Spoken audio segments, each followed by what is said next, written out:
breath. So, a medicine circle, what exactly is that? Now, it really does depend on the geographical context, the cultural context, and the traditional context.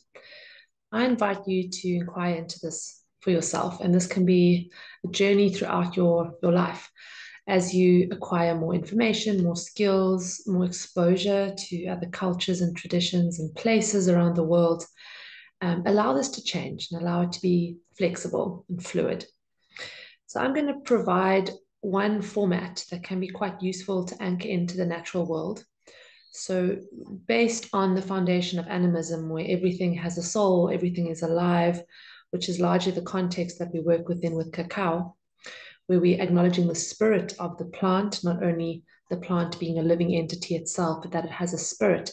So too does the rock that it grows next to, the other trees around that, the water element that feeds it, nourishes it, the rain from the sky. So we refer to everything having a soul or a spirit, an ensouled world. This is animism. Now, many traditions, I would I would go as far as saying most and all traditions actually stem from animism. This deep connection that humans have known to nature for thousands of years. Only recently, in our post-industrial, more modern culture, have we started to disconnect from nature, which is causing quite a few problems in itself. So the idea of creating a medicine circle is more around remembering. We all know this in our DNA because our ancestors used to create medicine circles all the time, no matter what our current tradition is.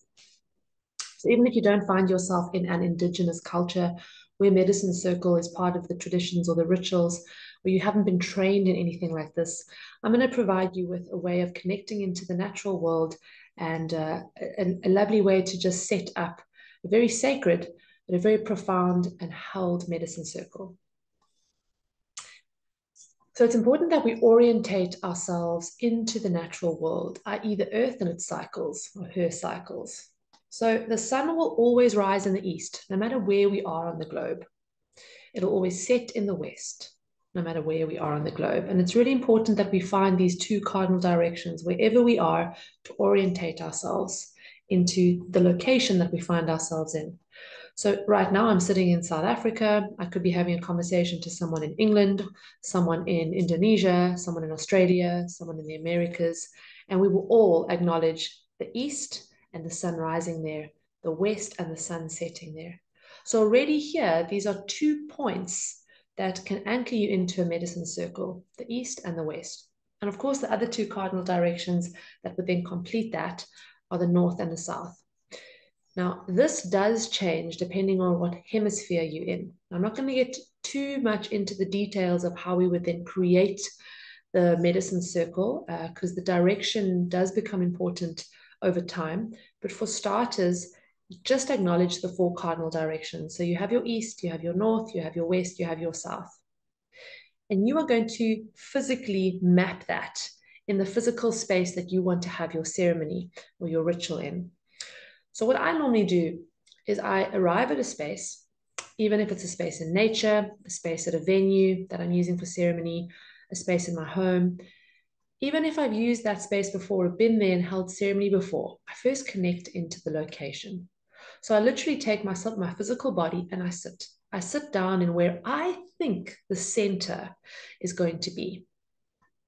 And I just connect. I connect by engaging with my breath, by relaxing into my body. And I just allow myself to open up, of course, into the heart space. And I just listen. Sometimes I don't hear anything, but other times I get a very strong message that I need to really be focused in on a certain direction. Or I get a feeling that where I'm sitting is not really supposed to be the center. It should be over there a little bit more. Or that today's ceremony mustn't be in the shape of a circle. So all of this is nice information that can come by just giving ourselves a few minutes to land, to ground in that temple space that we are then going to be creating in a very sacred welcome for others and for spirit. So I sit in the space and I orientate myself. Most of the time, I'm very switched on with where the sun rises anyways. So I'll try and just face my body towards the east where the sun rises. I land there and I'm very aware that behind me is the west. And then in the southern hemisphere, on my left side, I will have the north. My right side, I will have the south. Northern hemisphere, those two will be reversed. Nonetheless, I have 4 corners or 4 directions.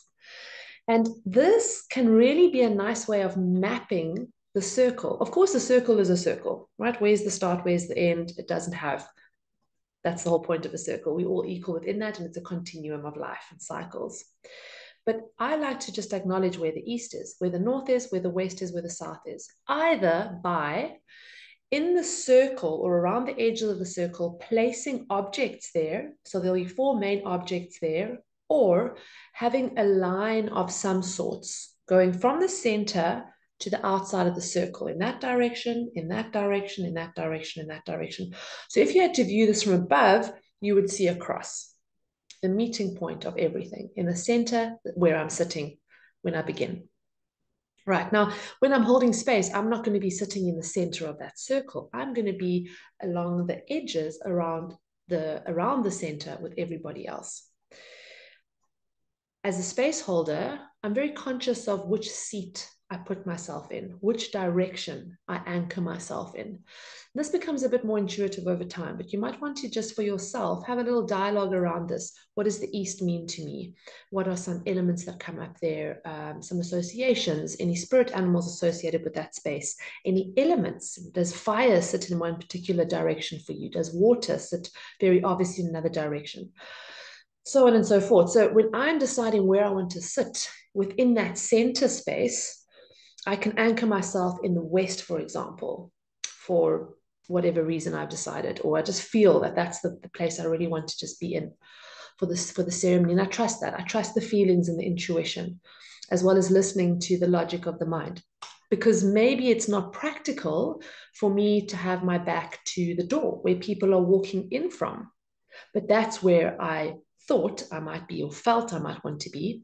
So I've got to kind of also just use the head and the heart, the emotions, the intuition, all of this to consider my placement within the circle as the space holder, but also to acknowledge the orientation in the natural world. There is the east, that's where the sun rises. There is the west, that's where the sun sets. Not only the sun, this is where the moon, the ecliptic that the moon moves on, and it's how we are moving in the galaxy. So we see the Milky Way as well, and the stars aligning largely around this ecliptic. Of course, the sun is a very important feature, the fire element. Now, again, northern and southern hemisphere are going to be opposites with this. In the southern hemisphere, when I am looking towards the north, I'm seeing the sun element very strong. So if I'm going to be placing a fire object in the direction of north, that's very much mapped into the natural world. It'll be the opposite if I'm sitting in England and I'm largely looking at the sun the whole time as being more in the south. Then I'm going to place the fire element and everything around that in the southern direction. If that's too confusing, just don't worry about those directions. I'm just using the element of fire because the sun is very prominent. And the fire element is what holds us during ceremonies, so it brings us together and ignites and activates spirit within us and also in other objects, other things. Which is why largely we place the candle in the center of the circle. Or if you're working with an open fire, you make that fire in the center of the circle. You don't really place it in one of the directions. You can have candles to anchor in the directions on those 4 corners within the circle. And you can also have the candle in the middle. So I'm very fond of using fire quite a lot, whether it's represented in the candle or whether it's actually a contained fire or a very open fire out in nature. It really does anchor us all in around that centerpiece. So there's going to be a centerpiece. Now, this is where I was going to be, where I sat. If I'm creating a circle or medicine circle for a ceremony, I arrive into the space and I sit there. Now, I'm not going to be sitting there in ceremony, like I said, but this is largely going to be the focal point for everybody's view, but also where the energy goes. It's the most charged part location-wise of the ceremony, because everything is directed towards the center. So that centerpiece, you can think of that as the altar or the shrine. Now, this is within the medicine circle. So it's really important to see this whole place that you are creating as the sacred container. And you can work with sacred geometry there. You can start just with that cross idea, and you can really map some, excuse me, some beautiful mandalas, for example, with colored petals, flowers, sand, soil, leaves. Bringing in nature as much as possible is always going to be very beneficial for our work there in that sacred space. But if you don't have access to a lot of the nature spaces, it doesn't matter. Use whatever you have available to you and anchor yourself in to the cross that represents the lines and the directions into the directions within the container of the circle. And then you choose as the space holder which directional seat you want to be sitting in. It might not be practical every single time to have the seat that you want or you feel you would like to be in. Practically, you might have to be facing a certain way just because that's the orientation of the room in a venue that you are unfamiliar with, that you arrive into. So it's a good idea to give yourself a little bit of time just to land before starting to unpack things and start to create things and get everything going. And especially if you have some help, it's good for you to land, pause, and then just be clear on what it is you want in terms of that structure. It's like the skeleton, really is the skeleton, this cross with the circle around it. Once you've got that clear in your mind, or an idea of that, then you start fleshing that out. Now, I've already said we want to acknowledge the elements. So I gave the example of fire. You can, of course, place fire in one of the directional points within that circle, or you have that in the center, or both. I really would always advise to have a candle or some representation of fire in the center, because it helps to anchor everybody in and activate, also going outwards from there. You want to acknowledge the element of water. So again, you can either place this somewhere on the line, on the direction that where for you water links into a direction, or again, have it in the centerpiece. Have an offering or an invocation to air. So incense is always a good one. Any herbs that are going to be burnt, any oils, resins. So the idea that air is always present, of course, we're breathing it, but to have something physical that can anchor that in. And then, of course, earth. Now, this should be an easy one because most of the time we're going to be working with stones or crystals or sticks or flowers. So the element of earth is hopefully quite strong already in your ceremony. But if it isn't, perhaps you want to just think about bringing with you and placing into the center or along the line of the direction that you think earth would best be suited. You bring something with. Maybe there's a special statue that you have. Most of the time, statues are made from natural materials. Perhaps it's a feather, which also can represent air, the bird taking flight on the wind, a flower, a crystal, a stone, pieces of jewelry. All these are of the earth, element of the earth. Now, where to place what element in what direction, I haven't really given too much instruction on this, apart from fire, depending on if you're the northern hemisphere, the southern hemisphere. It would be wherever you are largely looking at the sun. And there's a reason for this, because the medicine circle and its mapping is always going to be geographically specific to that tradition, that culture, that time. For example,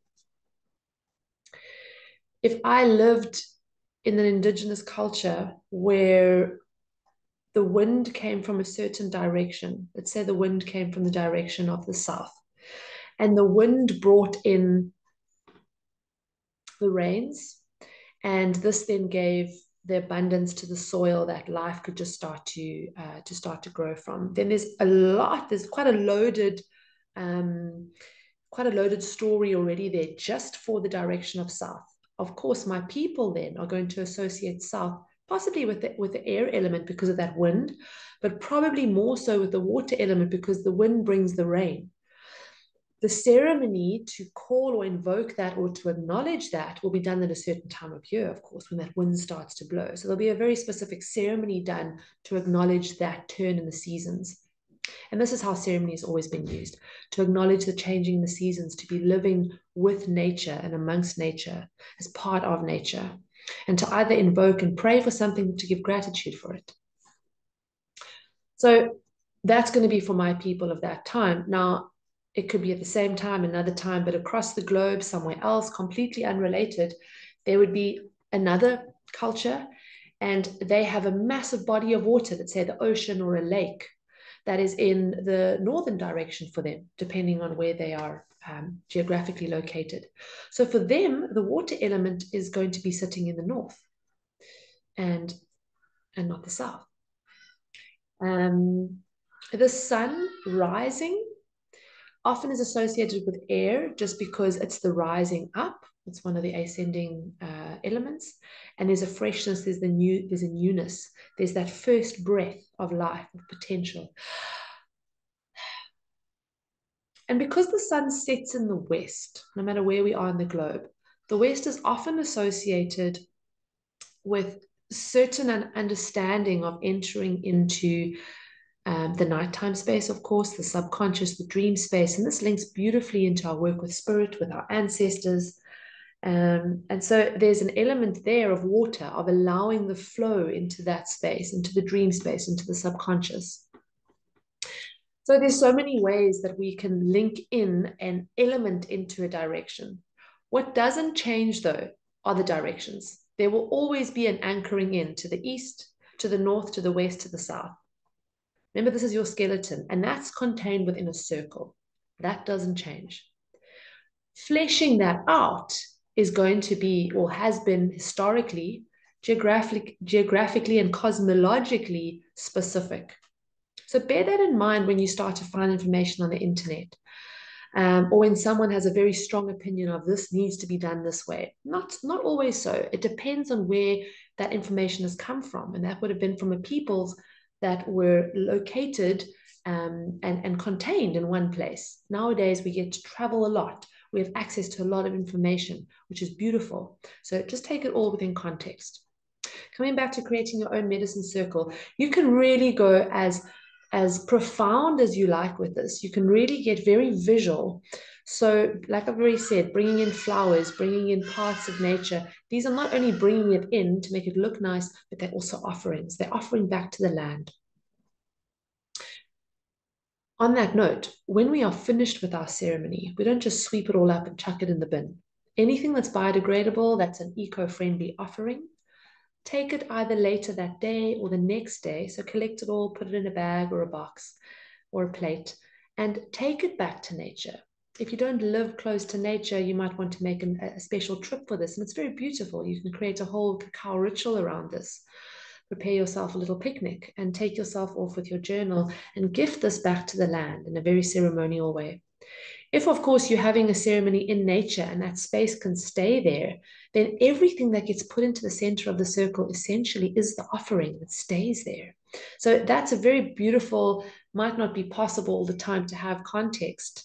And I wish for everybody to experience that one day. For example, making the fire on the land, placing the offerings around and into the fire, allowing the prayers to be taken up very naturally through the smoke. And then everything afterwards settles and it rests there and it lies there. We don't pack anything up, so to speak, unless it's going to be litter for the land. And of course, if you have a garden or you have a piece of nature close by, then really get into a beautiful habit of doing this. Even if it's a water body, you can place the rose petals, for example, if they're rose petals. You can just slowly offer them to the water while singing, while sipping on your cacao. So this becomes an extension of your ceremony. It's important that we also acknowledge the duality in our medicine space. So what I mean by this is the yin and the yang, the masculine, the feminine, or the feminine, the masculine, the nighttime, the daytime, the polarities that largely rule us in this life and create the cycles, of which the most obvious ones are day and night. And then this leads into the seasonal changes as well. And again, this is the idea that we are always connecting into nature. So somewhere in that medicine circle or in the centerpiece, to have some representation here of the polarities. And this can come in very easily if we're already giving an offering of fire and an offering of water, because these are polarities. Often the fire is associated with the masculine force, the water with the feminine force. If you want to have representations of that in a different way, by all means. And in the space as well, you might want to bring in any other allies that you work with in a representation form. For example, if you have spirit animals that you work with, then you might want to have some way of acknowledging that in the space. Of course, your invocation to them through words and through song is also beautiful when you are holding and opening up that ceremony.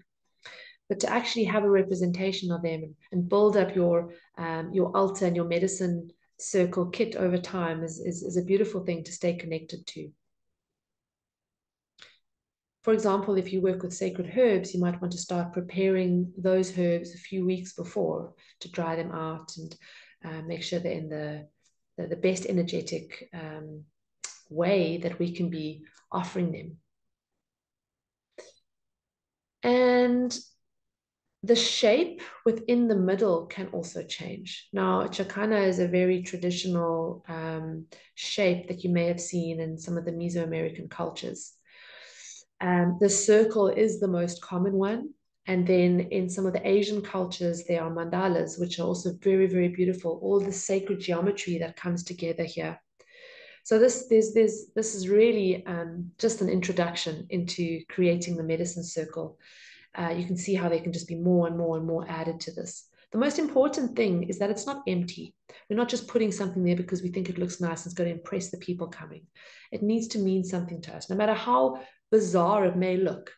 I've gone to ceremonies where there has been a complete eclectic mix of very tribal objects and then plastic Barbie dolls.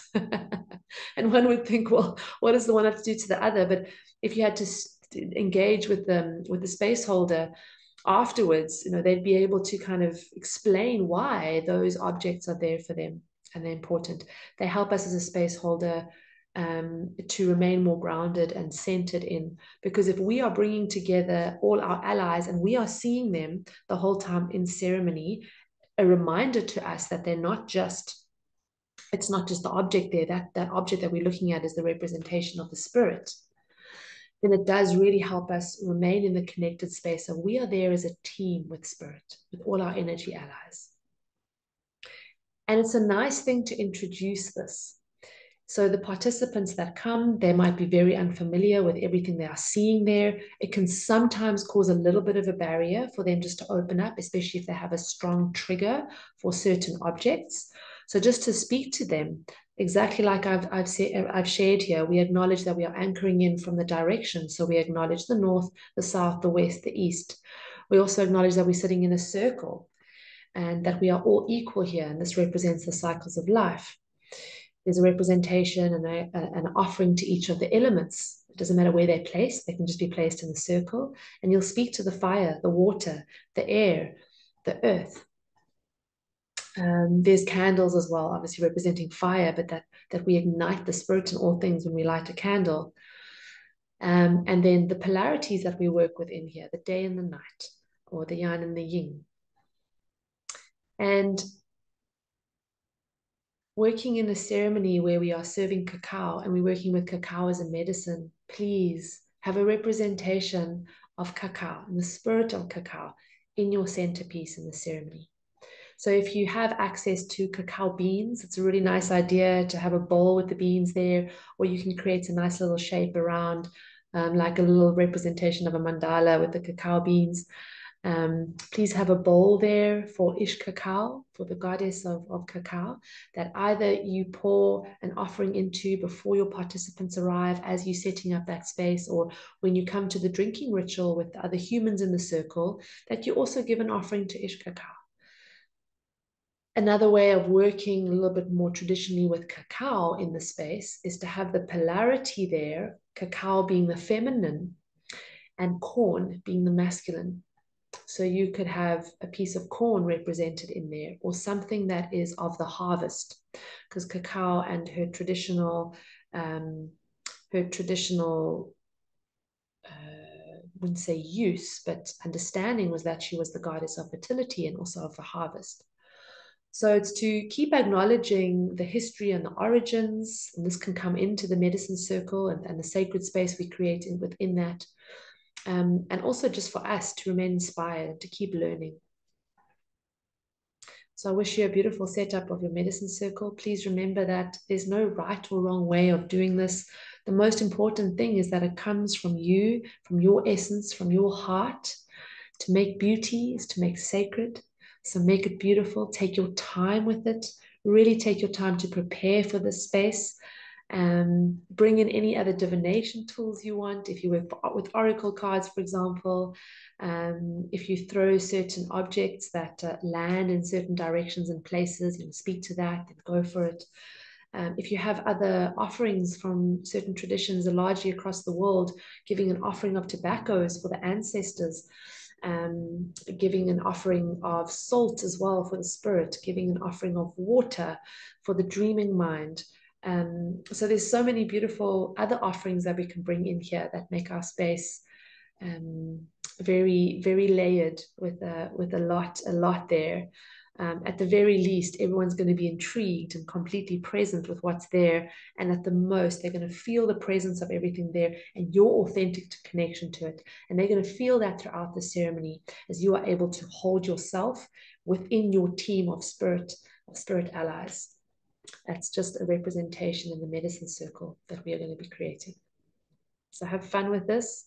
And afterwards, please take that space gently, lovingly, and with reverence. And whatever can be gifted back to nature, gift it back to nature. Make this a continuation of your ceremony.